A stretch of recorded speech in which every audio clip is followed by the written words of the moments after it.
Baie welkom by lesing 22, ons gaan aan, hierna gaan ons 'n lekker lesing ook hê, maar ons is nog steeds besig met hoe God lei en hoe hy met ons praat, en ek dink ons kan vandag 'n bietjie kyk en wat is spesiale oomblikke. En as ons gaan kyk ook, daar is baie maniere hoe God ons spesiaal kan roep en wys wat om te doen. So ons gaan 'n bietjie vandag oor dit gesels. So ek wil graag net hê, jy moet na hierdie skrifgedeeltes luister en dan ook 'n bietjie gaan lees en vir die Here bid vir 'n onderskeidsgees of onderskeidingsgees. Dit is baie belangrik dat jy in hierdie lesing ook baie sal afsonder om te sê, Here, wys my hoe word ek beperk deur u maniere om my te kan help om hierdie maniere te kry of hierdie bediening te kry wat u wil hê ek moet doen. En ek wil gou vandag vir jou sê, ek wil praat oor 3, daar is egter 3 hoofmaniere waardeur die res beoordeel moet word. Daar is natuurlik ander maniere, ons 'n bietjie daaroor gesels, maar ek wil oor hierdie 3 praat vandag. So ons dank die Here dat hy ons hierdie leiding gee en dat hy ons deur hierdie woord dan vandag ook sal lei, sodat ons dan kan besef hoe belangrik ons bediening vir ons is. Goed, die heel eerste ene waarna ons gaan kyk, is natuurlik deur die geskrewe woord van die Here.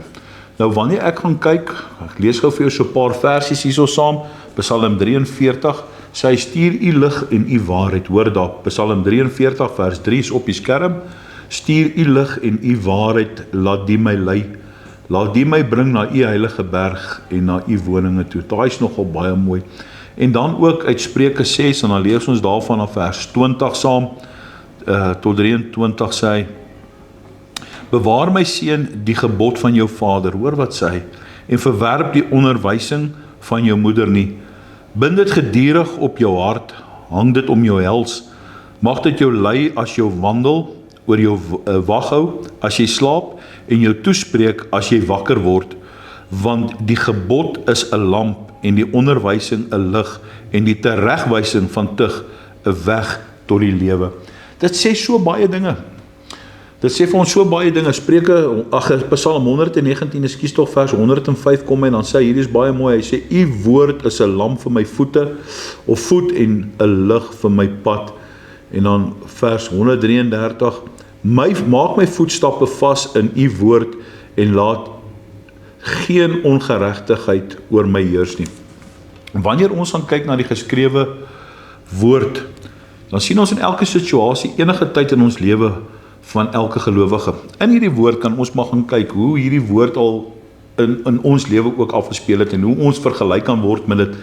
Sommige mense probeer in hulle lewe, in die moderne lewe kompliseer, waarin ons vandag lewe, deur te sê dat die woord van God oud is, dat dit oudtyds is. Dit was vir oudtydse mense gewees, dit was vir geslagte voor ons. En ek wil jou vandag sê, dis 'n leuen. God se woord sal nooit en het nog nooit verdwyn deur al die eeue nie. En dan mag ons miskien vra, hoe sal God sy woord gebruik om my te lei en om my die weg te wys? Daai is baie belangrik. Hoe sal God sy woord gebruik om my te lei en om my die weg te wys? Wanneer ek en jy die woord lees, wanneer ons sy woord lees, dan straal God se lig uit in ons harte, en dit gee vir ons nuwe insigte, wanneer ons sien. En dit bring ook 'n wonderlike begeerte in jou hart, ooreenstemmend met die wil van die Here. Daai is nogal baie belangrik om te gaan soek, wat is die wil van die Here? Die woord is vol daarvan. Hy sê, soek eers die koninkryk van God en sy geregtigheid. Hy sê, wandel volgens my weë, volgens my wil, en jy sal wees soos 'n boom wat geplant is by lewende water. So dit is soveel beloftes waaraan die woord en God homself ons herinner. En weet jy wat doen sy woord? Sy woord maak ons harte sensitief vir die dinge wat buite die wil van die Here is. So ons is binne die wil van die Here, maar hy maak ook ons harte sensitief vir die dinge wat buite sy wil is. Dis die wonderbaar van die woord van die Here. Dis die wonderbaar van die geskrewe woord van God. God se woord voorsien ook beginsels wat ons sal help met besluitneming. En ek wil vir jou sê, daai is ook 'n baie belangrike ding, is dat die woord van die Here ons leer om sy vrede en vreugde te soek. Hy gee ons antwoorde. Moenie haastig wees nie.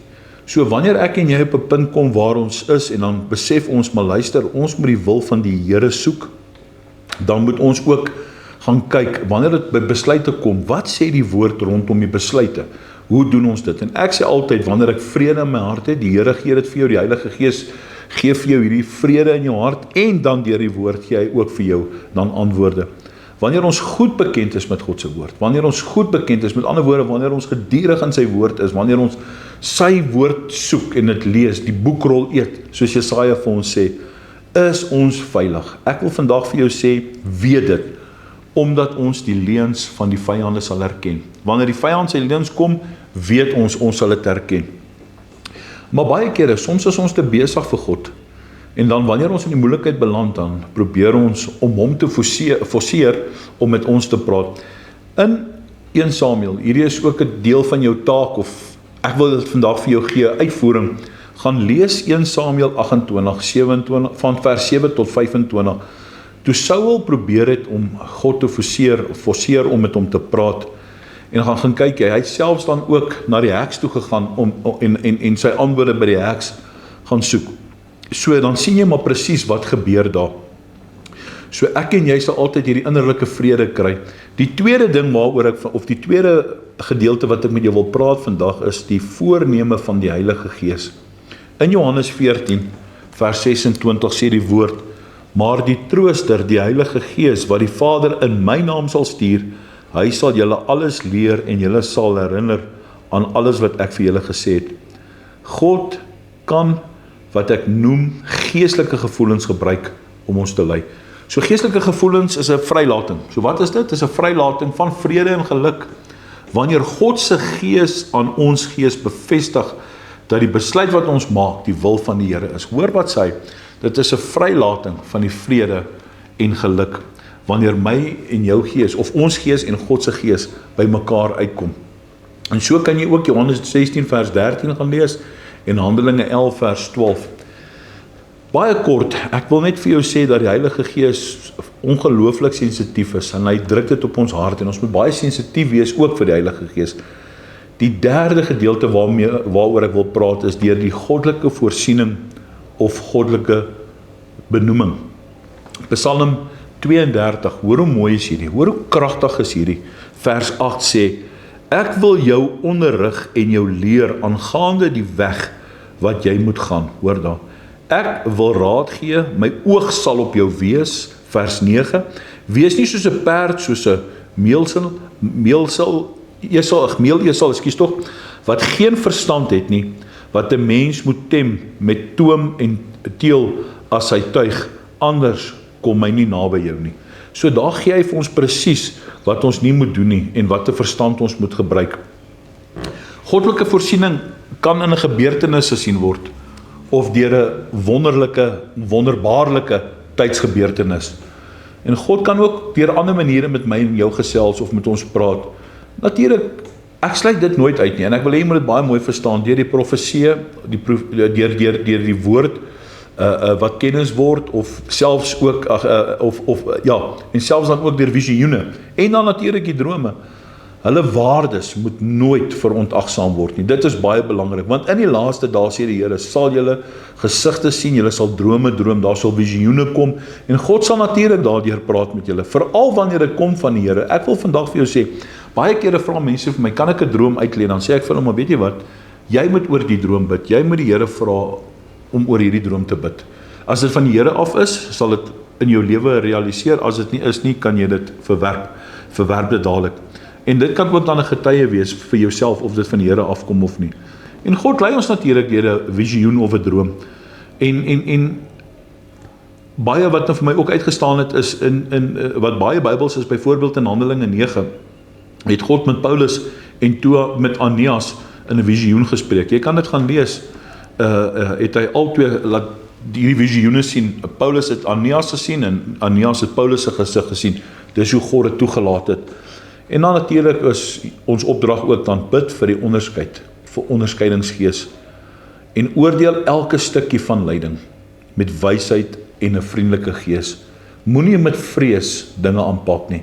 God het ons nie 'n gees gegee van vreesagtigheid nie, maar van krag, liefde en selfbeheersing. So daardie geesbeheersing is dit wat 'n mens moet doen. En daardie oordeling, of daardie stukkie opleiding of leiding wat ons sal kry met wysheid, en dan doen ons dit ook met 'n vriendelike gees.